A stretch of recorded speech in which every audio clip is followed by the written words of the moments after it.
Денеска стартуваше реконструкцијата на делот на кејот 13 ноември покрај реката Вардар, од мостот Слобода кај Холидеј Ин до камениот мост. Премиерот Зоран Заев во изјава за медиумите истакна дека реконструкцијата на кејот на градот ќе му го даде одбележјето на секој поголем европски град кој се развива покрај реките.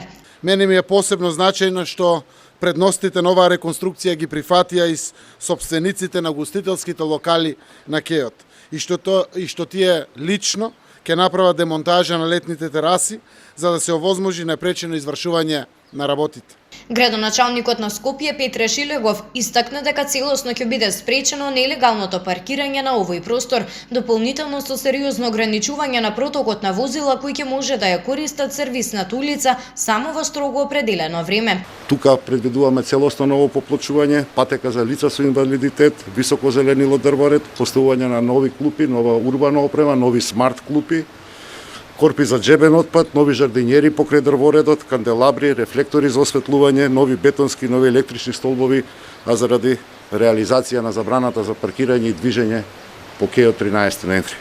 Шилегов најави дека реконструкцијата ќе заврши пред почетокот на летната сезона.